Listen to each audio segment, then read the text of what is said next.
Dear Miss Love, minsan, hindi mo mapapansin kung kailan nagsisimula ang pagbabago sa araw-araw mong buhay. Parang kahapon lang, nang iwanan ako ng asawa ko.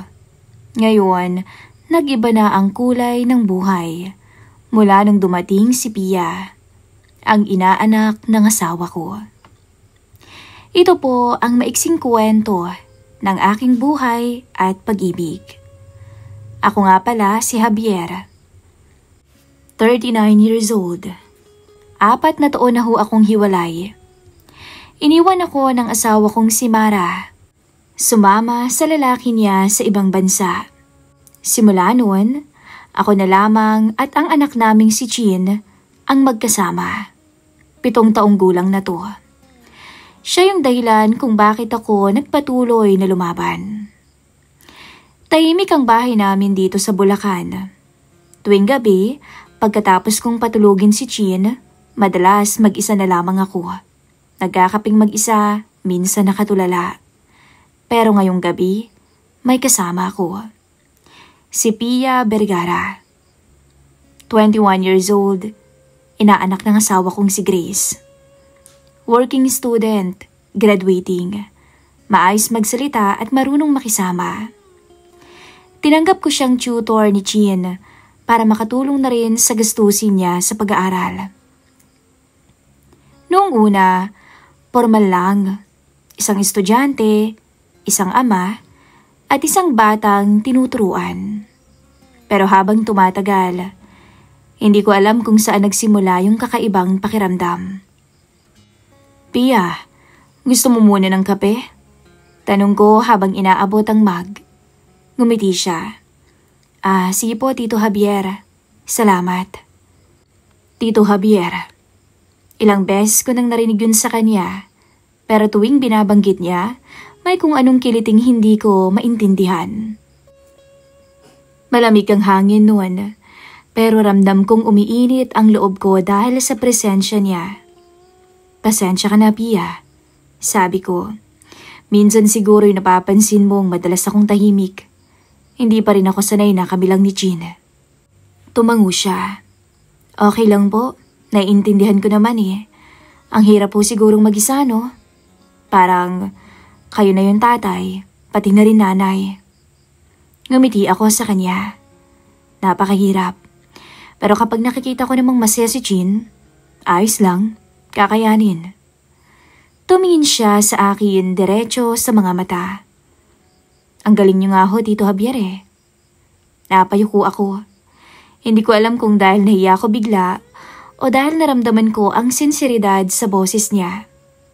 May kung anong init sa dibdib ko. Hindi ko alam kung lungkot o tuwa. Salamat, Pia. Pero alam mo, simula nang dumating ka, parang gumaan tong bahay.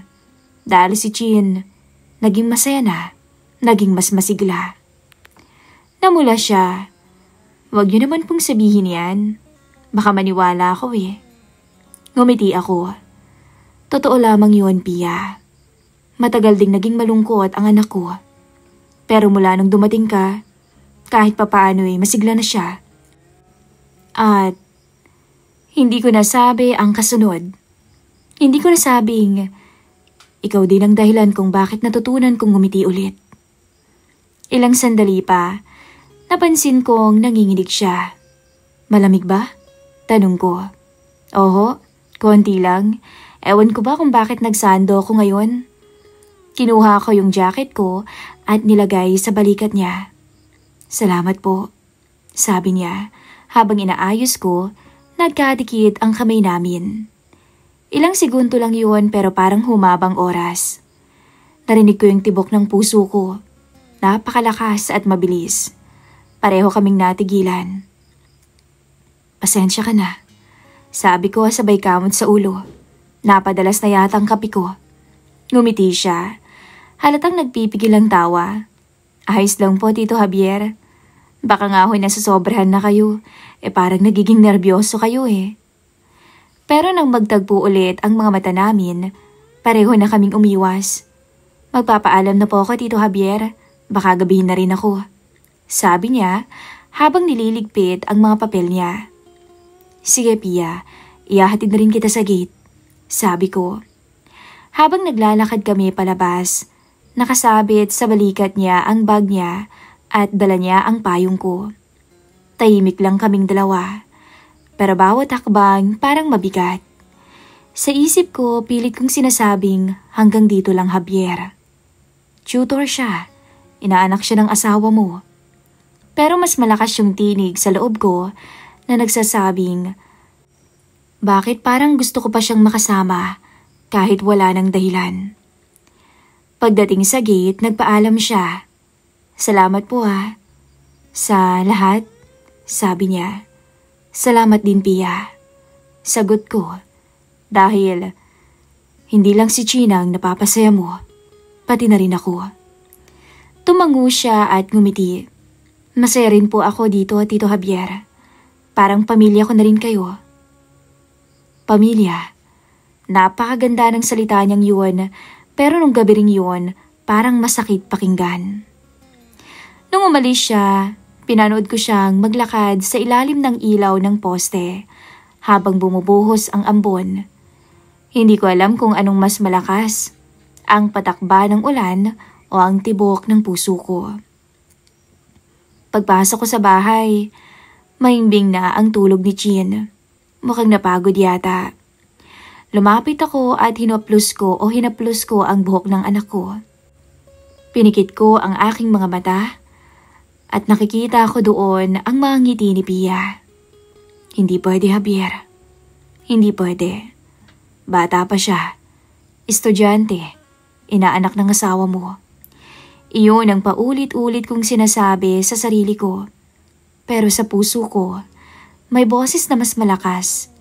Si Pia ang dahilan kung bakit muli akong naging masaya.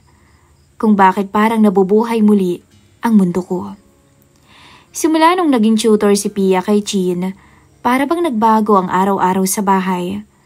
Madalas nang may halakhakan sa sala, may kwentuhan sa hapag. Si Chin naging masigla na ulit, pero kung minsan, nahuhuli ko yung sarili kong masyadong nakatingin kay Pia.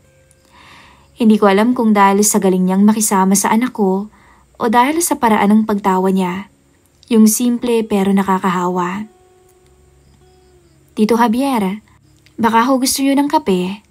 Tanong niya minsan habang nilalagay sa mesa ang mga notebook ni Chin.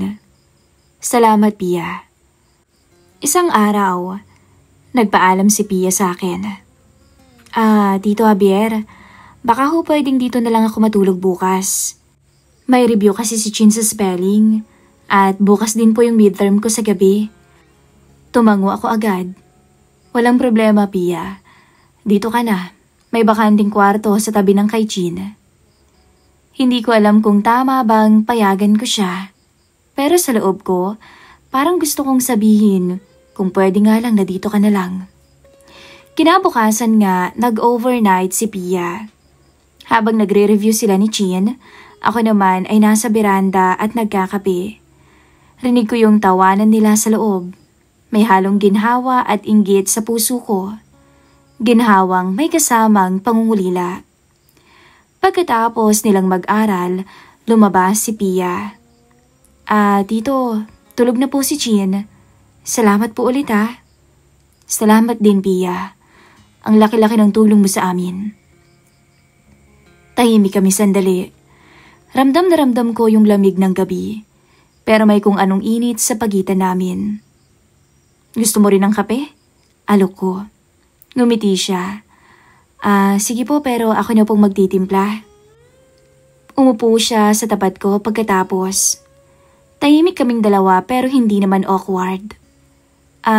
Tito Javier? Tumingin siya sa akin. Namiss niyo pa rin po ba si Ninang? Tanong niya. Napabuntong hininga ko. Siguro. Pero hindi ko naman na siya ganun hinahanap. May iba na siya.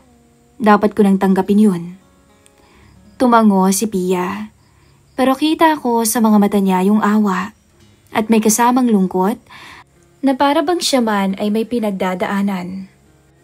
Kaya nga ho ako, minsan naiisip ko, Baka mas okay nang wala muna akong boyfriend. Ang hirap palang magmahal kapag takot kang masaktan. Napangiti ako. Pia, hindi naman lahat ng lalaki pare-pareho. Hindi rin naman lahat ng babae pare-pareho. Minsan, kailangan mo lang ng tamang tao sa tamang panahon. Pagkasabi ko noon, nagtagpo ang mga mata naming dalawa. Sandali lang dapat yun, pero para bang tumigil yung oras. Naramdaman ko yung tibok ng puso ko na matagal ko nang hindi nararamdaman. Yung ganitong klase ng kabog. Si Pia, maraang umiwas ng tingin pero hindi umalis. Tito Javier, baka pumatunaw ako sa tingin mo Biro niya, pero mahina lang ang boses. Baka ko ang matunaw, Pia. Sagot ko. Tumawa siya ng mahina, pero pagkatapos nun, natahimik ulit kami. Ang sumunod na narinig ko na lang ay ang mga hininga namin. Maya-maya, pumasok na siya sa guest room. Pero hindi ako makatulog. Ilang minuto lang, kumatok siya sa pintuan ng kwarto ko. Tito Javier? Tulog na po ba kayo? Tanong niya. Hindi pa, Pia. Pasok ka. Sorry ho hindi kasi ako makatulog Pwede po bang dito muna ako? Tumayo ako kaagad. Sige, dito ka na muna. Pagpasok niya, hawak niya yung maliit niyang unan. Nakasuot lang siya ng t-shirt at jogging pants. Basa ng kaunti ang buhok dahil naligo ito bago matulog. Salamat po. Promise, matutulog lang ako. Walang problema. Humiga siya sa gilid ng kama. Ako naman ay nagkunwaring inayos ang unan ko. Pero yun totoo, hindi ako mapakali. Ang bango niya. Yung simpleng amoy ng sabon at bagong labang damit, para bang may kung anong epekto sa akin. Tahimik kaming dalawa. Hanggang sa maya-maya ay bigla siyang nagsalita. Tito Javier, kung sakali bang may taong magmamahal ulit sa inyo, tatanggapin niyo ho ba? Napalunok ako. Depende. Kung siya yung taong hindi ko inaasahang darating. Daan-daan siyang humarap sa akin. Magkalapit kaming dalawa. At halos magkadikit na ang hininga. Baka po, nandito lang siya. Hindi niyo lang napapansin. Hindi ko na alam kung sino ang unang gumalaw, Miss Love. Basta, naramdaman ko na lang yung init ng hininga niya. Ang paglapit ng mukha niya. At nung mga sandaling yun, para bang tinanggal lahat ng bigat sa dibdib ko. At nung maglapat ang labi naming dalawa, bumulong siya. Gusto niyo bang pawiin ko muna yung lungkot niyo, Tito Javier? Ako muna. Baka mas magustuhan mo ako kaysa kay Ninang. Baka makalimutan mo siya. Napayakap siya sa akin. At nung mga sandaling yun, tuluyan nang may nangyari sa aming dalawa. Ang gabing yun, walang salitaan, walang kasunduan. Pero pareho naming alam na may nangyaring hindi na mabubura. Kinabukasan, maagi siyang nagluto ng almusal. Tahimik kami sa mesa. Si Jean, masiglang kumakain ng pancake. Walang kaalam-alam sa nangyari. Tito Javier, salamat po sabi ni Pia habang nag-aayos ng gamit. Ako dapat ang magpasalamat, Pia. Dahil sobrang laki ng tulong mo. Ngumiti siya. Babalik po ako mamaya para ituloy yung lesson ni Jean. Tumango ako sa kanya. Pero habang nakatingin sa kanya, alam kong hindi na pareho ang lahat. Sa puso ko, may halong takot at pananabik. Takot dahil alam kong hindi pwede. Bata pa siya at nag-aaral. Pero may bahagi ring umaasa na baka sakaling may pag-asa na kaming dalawa talaga ang para sa isa't isa.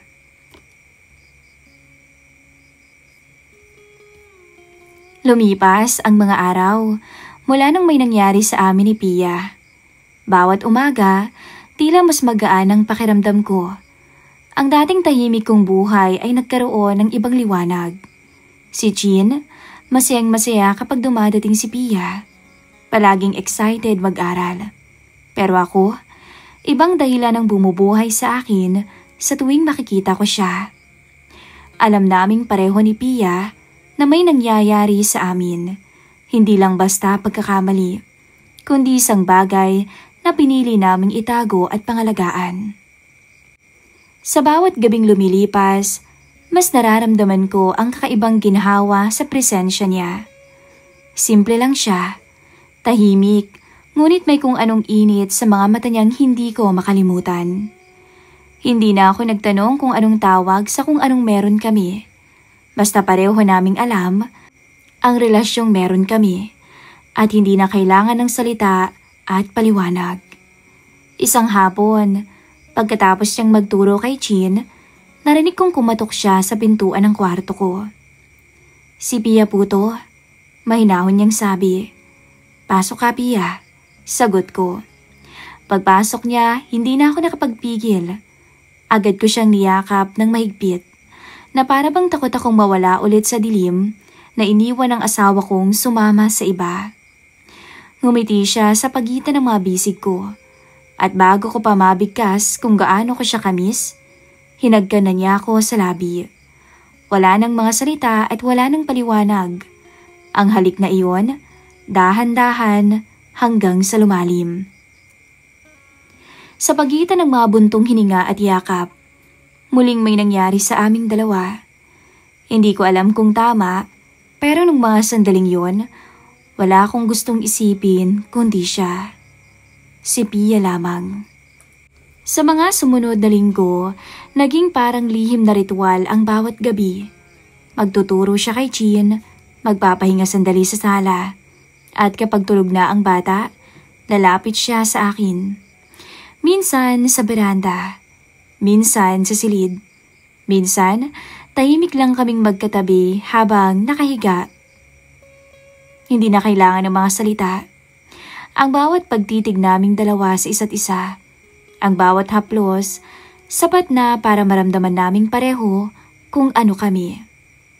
Sa paglipas pa ng mga buwan, lalong lumalim ang aming ugnayan.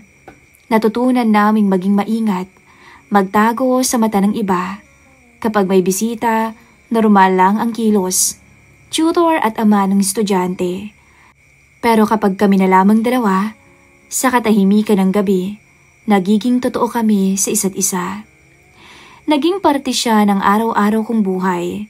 Kapag hindi siya nakakapunta, parang kulang. Hanggang isang araw, habang inaayos ko yung mga gamit ni Chin para sa school, tumunog yung telepono ko. Nakita ko yung pangalan sa screen. Isang pangalan na matagal ko nang tinangkang kalimutan.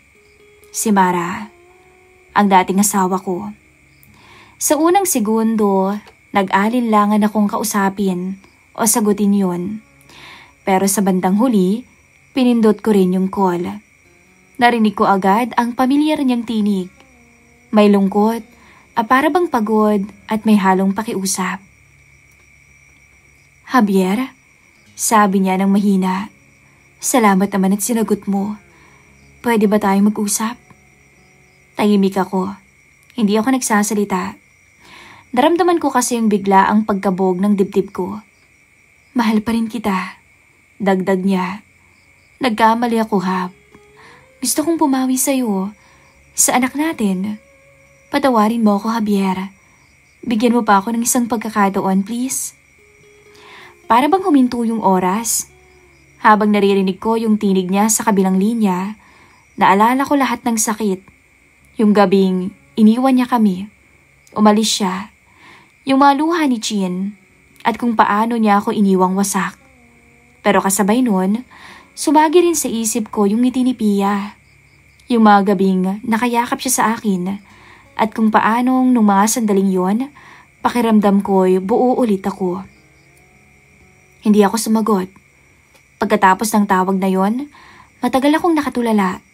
Maraming alaala ang bumalik, pero mas malinaw sa akin kung nasaan ako ngayon.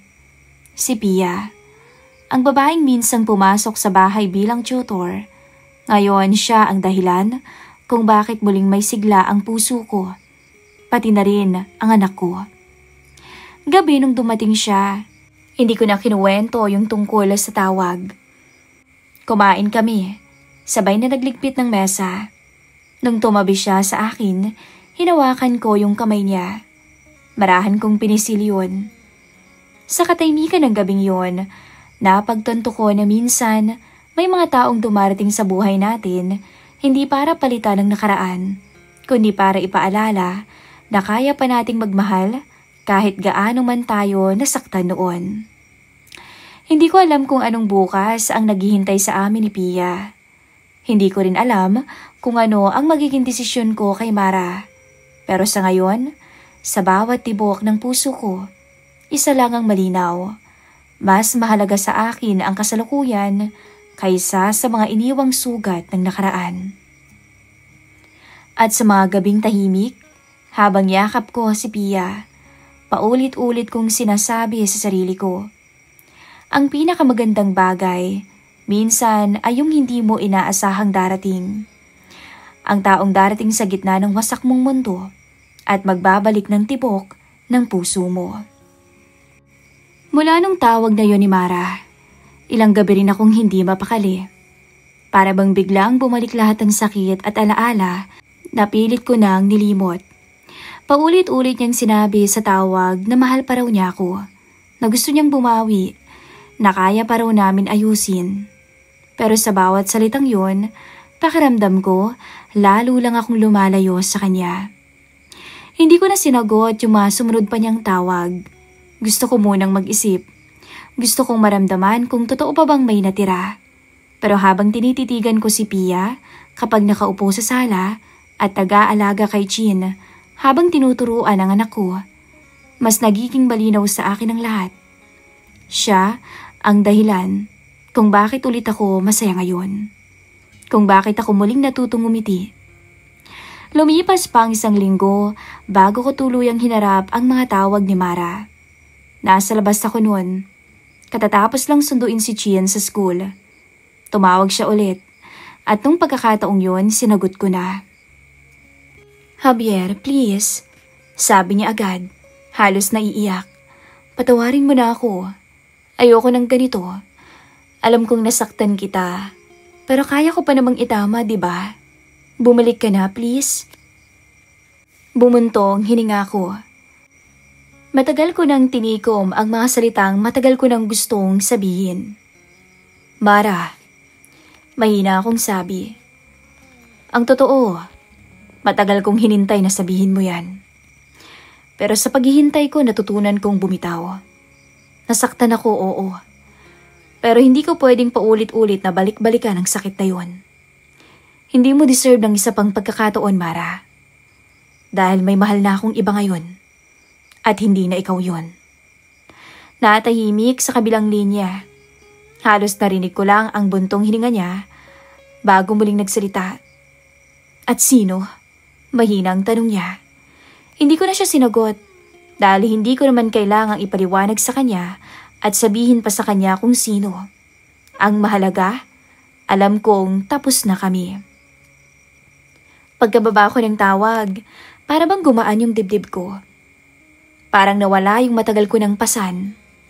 Sa unang pagkakataon mula nung umalis siya noon, nakahinga ko ng maluwag.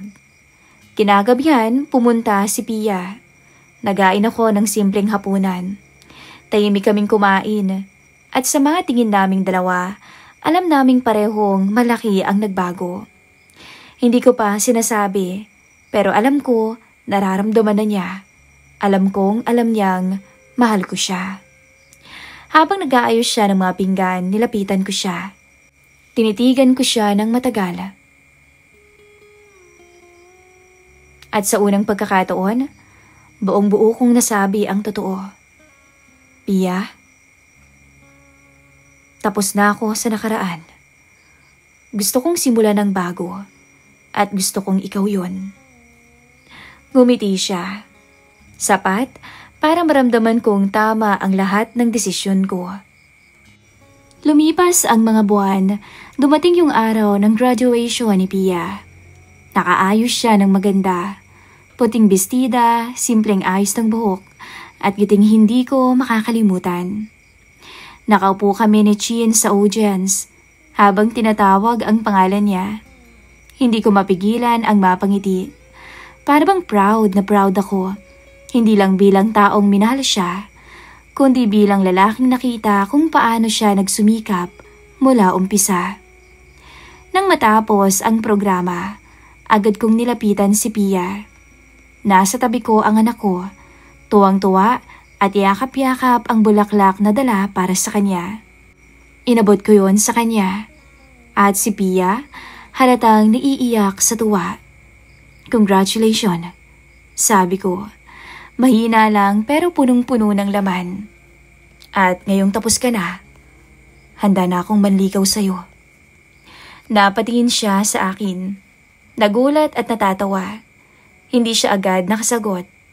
Pero ang mga mata niya, punong-puno ng liwanag. Hinawakan niya ang kamay ko. Marahan lang at tumango. "Ngayon ka palang manliligaw. Ilang beses ko nang binigay yung sarili ko sa'yo eh." Sabay tawa niya.